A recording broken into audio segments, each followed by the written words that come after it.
क्या प्राचीन भविष्यवाणियों में लिखा था अयोध्या के राम मंदिर का निर्माण? सरयू के तट पर खड़े होकर जब मैं अयोध्या की पावन धरती को देखता हूँ तो मेरी आत्मा कांप उठती है।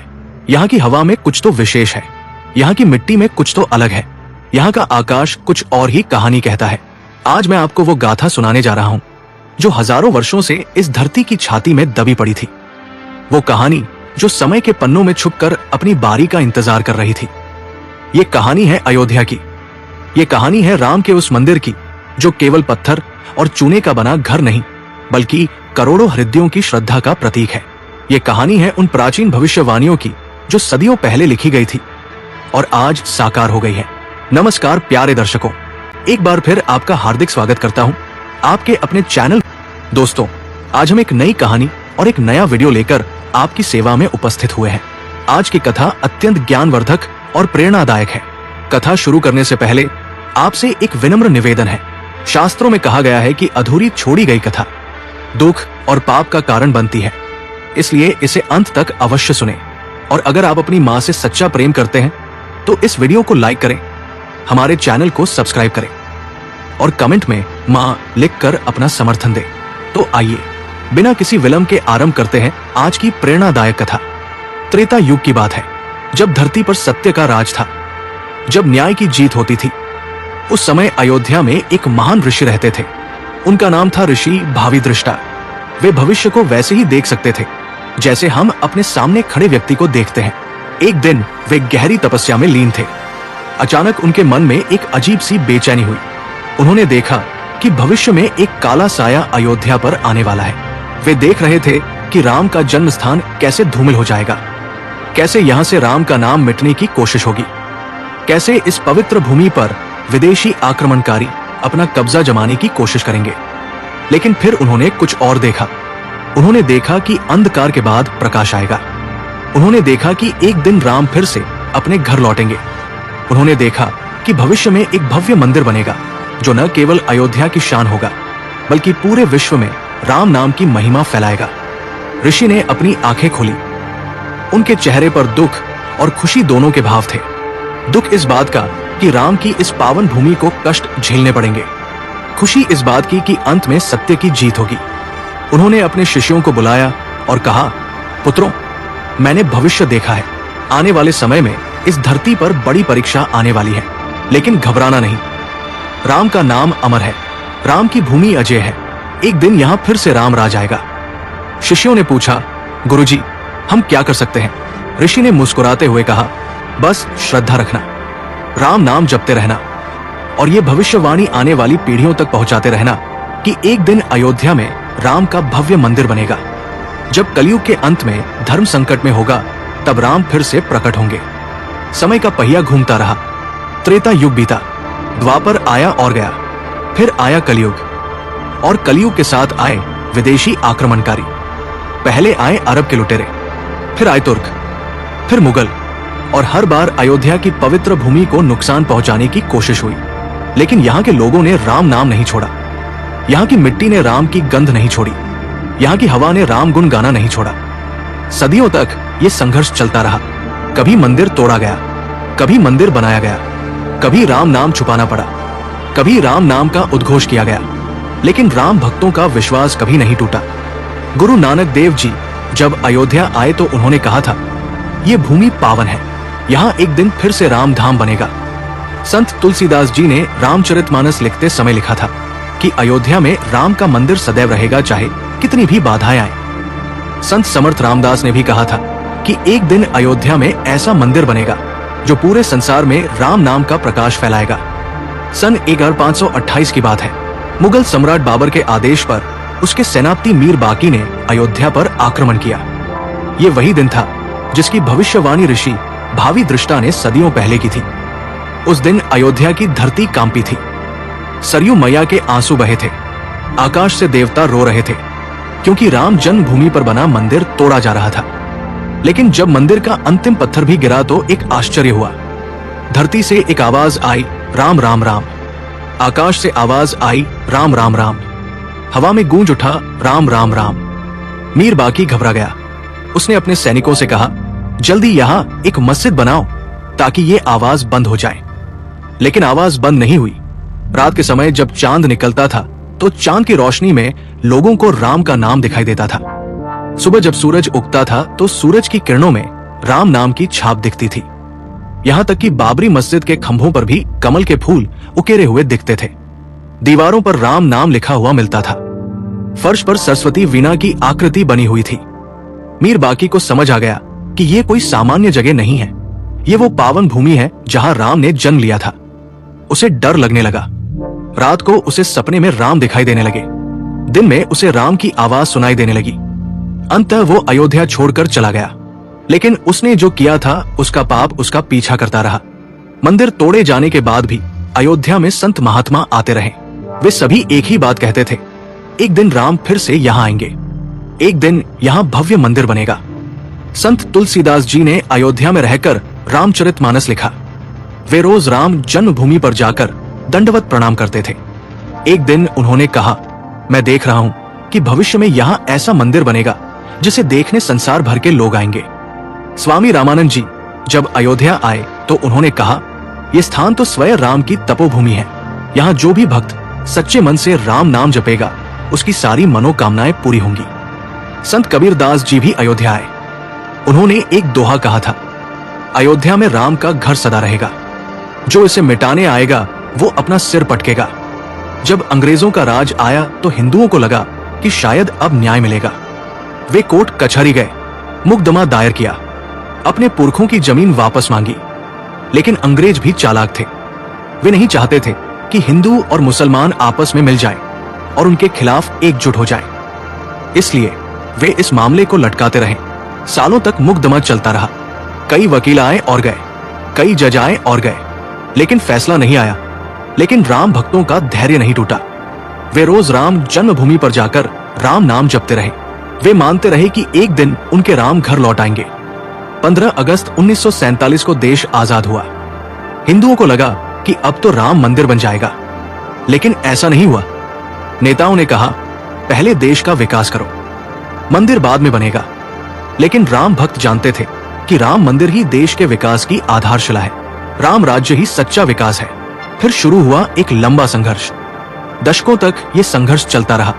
कभी राजनीतिक पार्टियां इसका फायदा उठाने की कोशिश करती, कभी धर्मनिरपेक्षता के नाम पर इसे दबाने की कोशिश होती। लेकिन राम नाम की शक्ति सबसे ऊपर थी।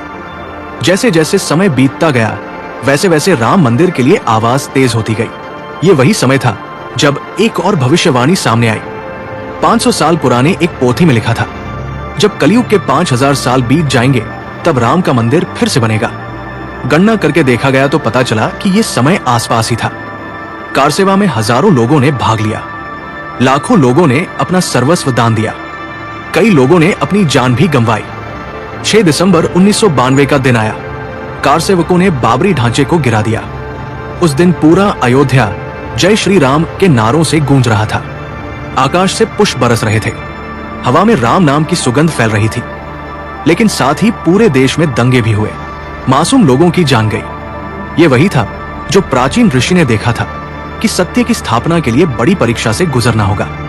बाबरी ढांचा गिरने के बाद कानूनी लड़ाई और तेज हो गई। सुप्रीम कोर्ट में मामला पहुंचा। देश भर के बड़े वकील इस मामले में शामिल हुए। हिंदू पक्ष के वकील कहते, ये राम जन्मभूमि है, यहाँ हजारों साल से राम की पूजा होती रही है। पुरातत्व विभाग के सर्वे में मंदिर के अवशेष मिले हैं। दूसरे पक्ष के वकील कहते, ये मस्जिद की जमीन है, यहाँ कोई मंदिर नहीं था। साल दर साल मुकदमा चलता रहा। कभी किसी जज के सामने पेशी होती, कभी किसी के सामने, लेकिन फैसला नहीं आता था। राम भक्तों का धैर्य टूटने लगा। कई लोग कहने लगे, कहीं ये मुकदमा हमारी जिंदगी में खत्म भी होगा या नहीं। लेकिन बुजुर्ग राम भक्त कहते, धैर्य रखो, राम का समय आएगा। जब राम चाहेंगे तब मंदिर बनेगा। सुप्रीम कोर्ट के आदेश पर पुरातत्व विभाग ने राम जन्मभूमि का सर्वे किया। जब मिट्टी खोदी गई तो सच्चाई सामने आ गई। जमीन के नीचे से मंदिर के खंभे मिले, दीवारों के अवशेष मिले, राम और सीता की मूर्तियों के टुकड़े मिले, हनुमान जी की प्रतिमा मिली, शंख और कमल की आकृतियां मिली। पुरातत्वविदों ने कहा, यहाँ 12वीं शताब्दी का एक भव्य मंदिर था। इसके नीचे 7वीं शताब्दी का भी एक मंदिर था और उससे भी नीचे एक और भी पुराना मंदिर था। ये साफ हो गया कि यहाँ हजारों सालों से राम की पूजा होती रही थी। यहाँ पहले से मंदिर था जिसे तोड़कर मस्जिद बनाई गई थी। पूरे देश में राम भक्तों में खुशी की लहर दौड़ गई। सबको लगने लगा कि अब तो राम मंदिर बनने में देर नहीं है। 9 नवंबर 2019 का दिन था। सुप्रीम कोर्ट की 5 जजों की संविधान पीठ ने ऐतिहासिक फैसला सुनाया। चीफ जस्टिस रंजन गोगोई ने कहा, पुरातत्व सर्वे के आधार पर यह साबित हो गया है कि विवादित जमीन पर पहले मंदिर था, इसलिए ये जमीन राम जन्मभूमि न्यास को दी जाती है। यहाँ राम मंदिर बनाया जाए। जब ये फैसला आया तो पूरे देश में खुशी का माहौल था। अयोध्या में तो मानो दीपावली आ गई हो। लोग सड़कों पर आकर नाचने लगे, मिठाइयां बांटी गई, रामधुन बजाई गई। उस दिन ऐसा लग रहा था जैसे राम सचमुच में अयोध्या लौट आए हों, जैसे 14 साल के वनवास के बाद राम घर आ रहे हों। ये वही दिन था जिसकी भविष्यवाणी सदियों पहले की गई थी। सत्य की जीत हुई थी, धर्म की जीत हुई थी, राम भक्तों की श्रद्धा की जीत हुई थी। सुप्रीम कोर्ट के फैसले के बाद देश के प्रधानमंत्री श्री नरेंद्र मोदी जी ने राम मंदिर निर्माण का बीड़ा उठाया। उन्होंने कहा, ये केवल एक मंदिर नहीं है, ये हमारी आस्था है, ये हमारी संस्कृति है, ये हमारी पहचान है। राम जन्मभूमि न्यास का गठन किया गया। मंदिर के डिजाइन को अंतिम रूप दिया गया। पूरे देश से चंदा इकट्ठा किया गया। देखते ही देखते करोड़ों रुपए का चंदा आ गया। गरीब से गरीब आदमी भी अपनी गुल्लक तोड़कर मंदिर के लिए पैसा दे रहा था। बच्चे अपने पॉकेट मनी दे रहे थे, बुजुर्ग अपने गहने गिरवी रखकर दान दे रहे थे। ये नजारा देखकर लगता था कि पूरा देश एक सूत्र में बंधा हुआ है। राम नाम की शक्ति ने सबको एक कर दिया था। 5 अगस्त 2020 का दिन आया। प्रधानमंत्री मोदी जी अयोध्या पहुंचे। राम जन्मभूमि पर भूमि पूजन का कार्यक्रम था। उस दिन का नजारा अविस्मरणीय था। पूरी अयोध्या सज धज गई थी। सरयू किनारे दीप जल रहे थे। हवा में रामधुन गूंज रही थी। आकाश से फूल बरस रहे थे। जब प्रधानमंत्री जी ने भूमि पूजन किया तो ऐसा लगा जैसे राम स्वयं वहां उपस्थित हो। मंदिर की आधारशिला रखते समय उनकी आंखों में आंसू थे। खुशी के आंसू, संतुष्टि के आंसू, कृतज्ञता के आंसू। उस दिन न केवल अयोध्या बल्कि पूरे देश में राम नाम की गूंज थी। घर घर में दीप जले थे, मंदिरों में घंटे बज रहे थे, लोग जय श्री राम के नारे लगा रहे थे। ये वो दिन था जिसका इंतजार 500 सालों से किया जा रहा था। ये वो दिन था जिसकी भविष्यवाणी प्राचीन ऋषियों ने की थी। भूमि पूजन के बाद मंदिर का निर्माण कार्य शुरू हुआ। देश भर से सर्वश्रेष्ठ कारीगर आए। राजस्थान से गुलाबी पत्थर आया, कर्नाटक से काली ग्रेनाइट आई। मंदिर बनाने वालों ने कहा, यह मंदिर 1000 साल तक खड़ा रहेगा। इसकी हर ईंट में राम नाम होगा। इसका हर पत्थर राम भक्ति से तराशा गया है। दिन रात काम चलता रहा। जैसे जैसे मंदिर का आकार बढ़ता जा रहा था, वैसे वैसे लोगों में उत्साह बढ़ता जा रहा था। रोज हजारों लोग आकर निर्माण कार्य देखते थे। दूर दूर से श्रद्धालु दर्शन के लिए आते थे। जनवरी 2024 में घोषणा हुई कि राम लला की प्राण प्रतिष्ठा 22 जनवरी को होगी। ये सुनकर पूरे देश में खुशी की लहर दौड़ गई। अयोध्या की तैयारियां शुरू हो गई। शहर को दुल्हन की तरह सजाया जाने लगा। सड़कों पर रंगोली बनाई गई, मकानों पर झंडे लगाए गए। रात में रोशनी से पूरा शहर जगमगाने लगा। देश भर से संत महात्मा आने लगे, राजनेता आने लगे, फिल्म स्टार आने लगे, व्यापारी आने लगे, लेकिन सबसे ज्यादा आए तो सामान्य राम भक्त। वे लोग जिन्होंने अपनी पूरी जिंदगी इस दिन का इंतजार किया था। 80 साल के रामदास काका जो 1992 की कार सेवा में शामिल हुए थे। 70 साल की कमला दादी जो रोज सुबह राम नाम जपती थी। 60 साल के शंकर भैया जो हर साल अयोध्या आकर राम जन्मभूमि की परिक्रमा करते थे। ऐसे हजारों लाखों राम भक्त जो आज अपने सपने को साकार होते देख रहे थे। 22 जनवरी 2024 का सूर्योदय अयोध्या में कुछ खास था। सरयू की धारा आज कुछ और ही मधुर संगीत बजा रही थी। हवा में राम नाम की सुगंध थी। आकाश में देवताओं का जमावड़ा था। सुबह से ही लाखों लोग अयोध्या की सड़कों पर उमड़ पड़े थे। जय श्री राम, हर हर महादेव, जय हनुमान के नारों से पूरा शहर गूंज रहा था। प्रधानमंत्री मोदी जी सुबह से ही व्रत रखकर तैयारी में लगे थे। उनके चेहरे पर एक अलग ही तेज था। आंखों में एक अलग ही चमक थी, जैसे वे किसी दिव्य शक्ति से जुड़े हुए हों। दोपहर 12:20 पर शुभ मुहूर्त था। जैसे ही समय आया, प्रधानमंत्री जी ने राम लला की मूर्ति के सामने आरती की। उनके हाथों से जब आरती उठी तो ऐसा लगा जैसे पूरा ब्रह्मांड प्रकाशित हो गया हो। उस पल का वर्णन शब्दों में नहीं किया जा सकता। उस पल रामलला की मूर्ति में जैसे प्राण आ गए हों। उनकी आंखों में एक दिव्य चमक आ गई, होठों पर एक मधुर मुस्कान आ गई। प्रधानमंत्री जी की आंखों से आंसू बह रहे थे। उन्होंने कहा, रामलला हम आ गए। ये वाक्य सुनकर पूरी सभा भावुक हो गई। हर आंख से खुशी के आंसू बह रहे थे। प्राण प्रतिष्ठा के बाद से अयोध्या में भक्तों की अविरल धारा बहने लगी। रोज लाखों लोग रामलला के दर्शन के लिए आने लगे। मित्रों, ये है अयोध्या की अमर गाथा। ये है राम मंदिर की सत्य कहानी। ये है उन प्राचीन भविष्यवाणियों की पूर्ति जो हजारों साल पहले की गई थी। आज जब मैं इस कहानी को समाप्त कर रहा हूँ तो मेरा मन गदगद है, मेरी आंखों में आंसू है, मेरे हृदय में राम प्रेम उमड़ रहा है। ये कहानी सिखाती है कि समय चाहे जितना लगे लेकिन सत्य की जीत अवश्य होती है। धर्म चाहे जितना दबे लेकिन अंततः उसका उदय होता है। राम नाम चाहे कितना छुपे लेकिन एक दिन वो पूरे संसार में गूंजता है। आज अयोध्या में राम विराजमान है। आज रामलला अपने घर में है।